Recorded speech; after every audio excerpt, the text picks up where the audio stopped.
Making accessories from scraps is not only as punk as it gets, but it's also a rebellion against the narrative that you need to buy a bunch of mass-produced crap to have style. But you don't even need a sewing machine, because today we are making accessories by hand, completely by hand, baby. Now, I haven't done this since high school, so this will be a mess, but we will get there together, and it will be beautiful and it will be punk.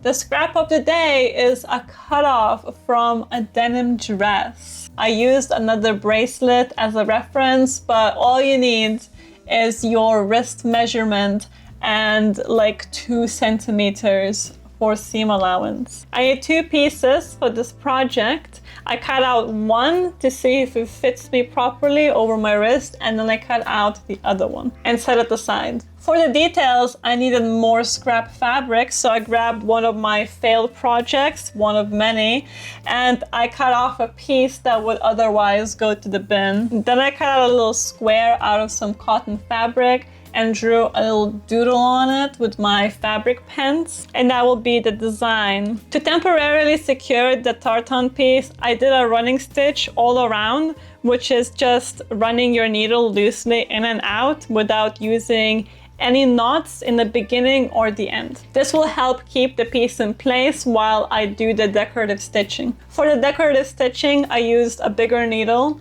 and embroidery yarn, which I separated in half because I don't like really thick lines. I put a knot at the end of the thread and then did random dashes and crosses all around the tartan to make it look nice and chaotic. To finish it off, I put my needle through the top layer of the denim and pulled the yarn all the way out. Then did it again, but didn't pull the yarn all the way out. Then put the needle through that loop and pull the thread all the way out.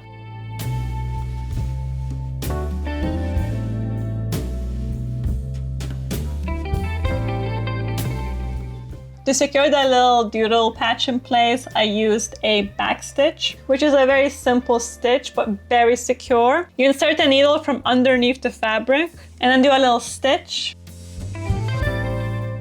Then insert the needle a little further away from your last stitch, and then insert your needle at the end of your last stitch. And then do it again until you reach the end. Once you get used to the technique, the easier way to do it would be to just pierce through the end of your last stitch and wherever you want the next stitch to end up. That way you don't have to keep going in and out. It's very convenient, very fast, and the stitch is very strong. Then I put some studs in there, anything that would usually stab my hand if it didn't have any backing. And there she is, beautiful. The last bit is to put some snap clips in it. So you put one on one side, you just secure it by going in and out through the holes. And you put the other one on the back piece. Just make sure they align properly.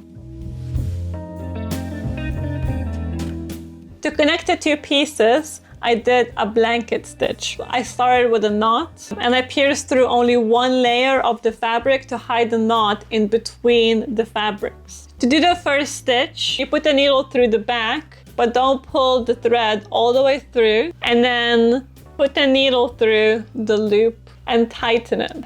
Then put the needle through the back again, 1 stitch away from your first stitch. Don't pull the thread all the way through, and then thread the needle through the loop. Keep going until a corner. Corners are very annoying and complicated, so it might take a bit of practice. I'm still horrific at it, so let me explain. So you put the needle through the middle and do the little loop-to-loop thing. Then put the needle through the same stitch again and position the thread in the middle of the corner, and then do it again in the same hole, pull it through and position it as a normal stitch and keep going until the end. You basically just put a blanket stitch 3 times in the same stitch. And to finish it and secure it, just grab a bit of fabric, do a knot and pull the thread through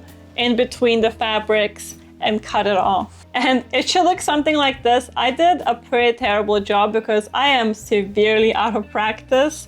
I had some good moments there. Clearly the corners, some did okay, some did terribly. But it looks very cool, if I do say so myself. My struggle with this is that it looks very rough, but it's supposed to look rough. So it's a vibe, but it's stressing out the perfectionist side of me. So I both hate it and I'm obsessed with it at the same time. Next up is a choker, and I love a good choker. Cut out a rectangle that's the length of your neck plus seam allowance, so 2 centimeters, and the width you like times 2 plus seam allowance because it needs to be folded in half. The plaid fabric is a bit difficult to demonstrate on, so here's the technique on a plain fabric. Find the middle of your fabric and mark it down. Then mark a few more dots an inch away from each other. Add studs of your choosing on the dots. For the choker, I added spikes because I love a good spike, but also they're the most secure stud out there. Fold the sides into the wrong side of the project and then fold it again lengthwise.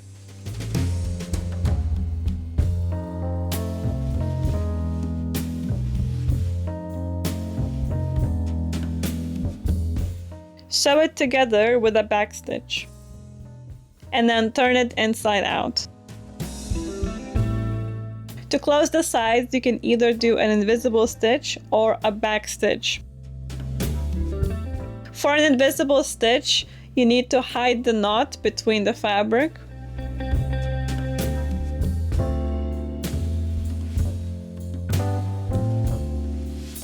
Then grab a bit of fabric from each side, putting the needle into your last stitch.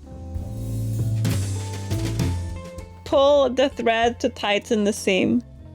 Remember to do it each time and use the same color thread or it will be visible. To do the closing, I put an eyelet on each side of the choker.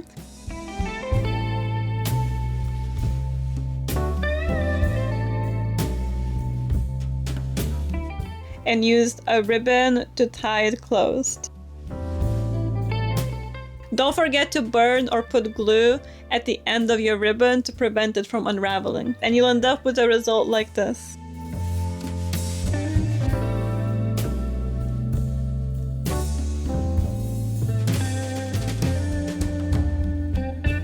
This is my new favorite accessory. I've been wearing it non-stop because it matches all of my outfits since they all have red plaid in them.